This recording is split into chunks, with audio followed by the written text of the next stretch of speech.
এই গাছটি চেনা গ্রামে এমন কোনো লোক খুঁজে পাওয়া যাবে না। এটি গ্রামের রাস্তাঘাটে এবং পুকুর পাড়ে ঝোপঝাড়ে অ্যাভেলেবেল জন্মে থাকে। এই গাছটি তো অনেক দেখেছেন। এই গাছের কি ঔষধি গুণাগুণ এবং উপকারিতা জানেন? এই গাছের উপকারিতা যদি আপনি জানেন, সত্যি আশ্চর্য হবেন।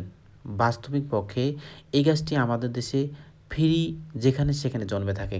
এই গাছটির নাম শটি, ইংরেজি নাম জেডোয়ারি, বৈজ্ঞানিক নাম কারকিউমা জেডোয়ারিয়া। এটা হলো হলুদ বা আদা পরিবারের একটি বহুবর্ষজীবী কন্টজাতীয় ভেষজ উদ্ভিদ। এটি গ্রাম অঞ্চলের বন হলুদ, কস্তুরী হলুদ বা সুগন্ধমূল নামে পরিচিত। আয়ুর্বেদিক ও লোকচিকিৎসায় শটি গাছের কন্দ বিভিন্ন রোগের চিকিৎসায় ব্যবহার হয়ে আসছে। শটি গাছের স্বাস্থ্য উপকারিতা: হজমশক্তি বাড়ায় এবং পেট ফাঁপা কমাতে।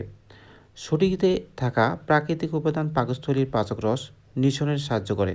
এটি বদহজম, পেট ফাঁপা, পেটে গ্যাস এবং অরুচি দূর করতে অত্যন্ত কার্যকর। কফ, কাশি ও শ্বাসকষ্ট উপশমে।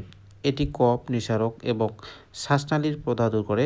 ঠান্ডা লাগা, খুসখুসে কাশি ও গলার অস্বস্তি কমাতে এটি দারুণ কাজ করে। জ্বর ও শারীরিক দুর্বলতা দূর করে। ঐতিহ্যগতভাবে জ্বর বা ডায়রিয়ার পর শরীরে দুর্বলতা কাটাতে শটির কন্দ থেকে তৈরি পালো বা কাত পথ্য হিসেবে ব্যবহার করা হয়। প্রদাহ ব্যথানাশক হিসেবে শটিতে প্রদাহবিরোধী উপাদান রয়েছে, যা বাতের ব্যথা, মাংসপেশির টান বা প্রদাহ কমাতে সাহায্য করে। ত্বকের যত্নে ও চর্মরোগ নিরাময়ে। এটি ত্বকের অ্যালার্জি, একজিমা, ব্রণ এবং নানা ধরনের চর্মরোগ নিরাময়ে অ্যান্টিব্যাকটেরিয়া হিসেবে কাজ করে। শটি গাছের ব্যবহার ও পদ্ধতি: শটির কন্দ ভালো করে ধুয়ে বেটে পানিতে ভিজিয়ে থিতিয়ে নিলে নিচে সাদা পাউডারের মতো অংশ জমা হয়।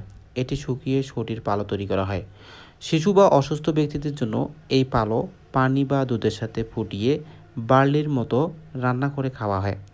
কাশি ও গলার সমস্যায় শুকনো শটির কন্দের ছোট টুকরো মুখে নিয়ে আস্তে আস্তে চিবিয়ে রস খেলে গলার খুসখুসানি ও কাশি দ্রুত কমে যায়।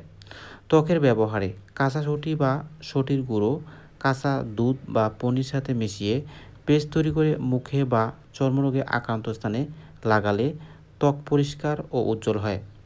সতর্কতা: যে কোনো ভেষজ উপাদান পরিমিত পরিমাণে গ্রহণ করা উচিত।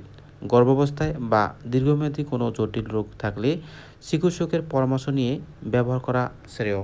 বন্ধুগণ, এই গাছটি ব্যবহার আগে অবশ্যই একজন অভিজ্ঞ কবিরাজ বা হেকিমের সাহায্য নিয়ে ব্যবহার করতে হবে। এই গাছটির উপকারিতা জেনে আপনি যদি উপকৃত হয়ে থাকেন, অবশ্যই ভিডিওটি লাইক, কমেন্ট, শেয়ার করবেন এবং বিবিসি বাস ইউটিউব চ্যানেলটি সাবস্ক্রাইব করে পাশে থাকবেন। তো আজকের মতো এখানে শেষ করতেছি। আল্লাহ হাফেজ।